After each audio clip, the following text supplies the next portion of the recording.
ಹಿಮಾಲಯದ ಮಹಾತ್ಮರ ಸನ್ನಿಧಿಯಲ್ಲಿ. ಗುರುರ್ ಬ್ರಹ್ಮ ಗುರುರ್ ವಿಷ್ಣು ಗುರುರ್ ದೇವೋ ಮಹೇಶ್ವರ ಗುರುರ್ ಸಾಕ್ಷಾತ್ ಪರಬ್ರಹ್ಮ ತಸ್ಮೈ ಶ್ರೀ ಗುರವೇ ನಮಃ. ಗುರುಬೋಧೆ. ಗುರುವಿಗೆ ನನ್ನ ಕೊಡುಗೆ.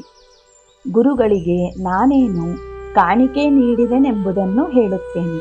15ನೆಯ ವಯಸ್ಸಿನಲ್ಲಿ 2ನೇ ಹಂತದ ದೀಕ್ಷೆಯನ್ನು ಪಡೆದಾಗ ನನ್ನ ಬಳಿ ಏನೂ ಇರಲಿಲ್ಲ. ಶ್ರೀಮಂತ ಮಂದಿ ಹೂವು, ಹಣ್ಣು, ಹಣ ಇವನ್ನು ಗುರುಗಳಿಗೆ ತಂದು ಅರ್ಪಿಸುತ್ತಾರೆ. ನನ್ನ ಬಳಿ ಏನೂ ಇಲ್ಲವಲ್ಲ ಎಂದು ಚಿಂತಿಸಿದೆ. ಸ್ವಾಮೀಜಿ, ಕಾಣಿಕೆ ಅರ್ಪಿಸೋದಕ್ಕೆ ಅತ್ಯುತ್ತಮವಾದ ವಸ್ತು ಯಾವುದು ಎಂದು ಗುರುಗಳನ್ನು ಕೇಳಿದೆ. 1 ಕಂತೆ ಒಣ ಪೊಳ್ಳೆ ತಂದುಕೊಡು ಎಂದರವರು.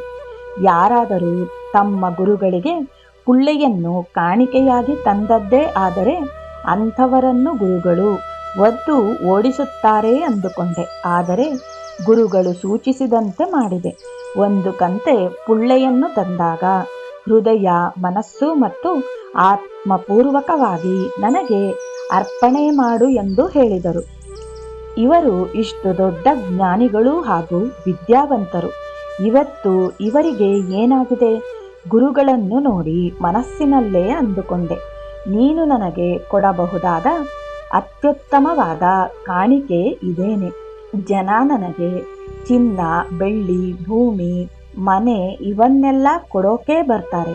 ಅವರ ದೃಷ್ಟಿಯಲ್ಲಿ ಬೆಲೆ ಬಾಳುವ ಅವು ನನಗೆ ಏನೂ ಅಲ್ಲ ಅಂದರು ಗುರುಗಳು. ಗುರುಗಳು ವಿವರಿಸುತ್ತಾ ಹೋದರು. 1 ಕಂತೆ ಒಣ ಕಟ್ಟಿಗೆಯನ್ನು ಗುರುಗಳಿಗೆ ಅರ್ಪಿಸಿದಾಗ ಅರಿವಿನ ಹಾದಿಯಲ್ಲಿ ಕ್ರಮಿಸಲು ನೀನು ಅರ್ಹನಾಗಿದ್ದೀಯಾ ಅನ್ನೋ ಸಂಗತಿ ಅವರಿಗೆ ಗೊತ್ತಾಗುತ್ತದೆ. ಇದರ ಅಂತರಾರ್ಥವನ್ನು ಕೇಳು. ಕೃಪಾಳು, ಭೂತಕಾಲದ ಕರ್ಮ ಬಂಧನಗಳಿಂದ ನನ್ನನ್ನು ಬಿಡುಗಡೆ ಮಾಡು. ನನ್ನಲ್ಲಿನ ಎಲ್ಲ ಐಹಿಕ ಭಾವನೆಗಳನ್ನು ಜ್ಞಾನಾಗ್ನಿಯಿಂದ ಸುಡು. ನಾನು ಈಗ ಒಣ ಕಟ್ಟಿಗೆಗಳನ್ನು ಉರಿಸುತ್ತೇನೆ. ಹಾಗಾಗಿ ನನ್ನ ಪೂರ್ವ ಕರ್ಮಗಳು ಸುಟ್ಟು ಹೋಗುತ್ತವೆ. ಅವು ಭವಿಷ್ಯದಲ್ಲಿ ನನ್ನನ್ನು ಕಾಡುವುದಿಲ್ಲ. ಒಂದು ಹೊಸ ಜೀವನವನ್ನು ಈಗ ನಿನಗೆ ನೀಡುತ್ತಿದ್ದೇನೆ. ಗತಕಾಲದ ಭಾವ ಬಂಧನಗಳ ಆಳಾಗಿ ಬದುಕಬೇಡ.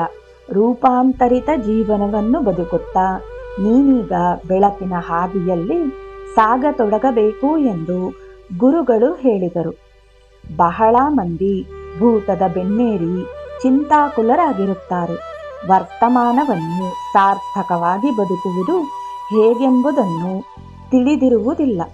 ಇದೇ ಅವರ ಸಂಕಷ್ಟಗಳಿಗೆಲ್ಲ ಮೂಲ ಕಾರಣ. ಬೋಲೋ ಸಬ್ ಸಂತ್ ಕಿ ಜೈ.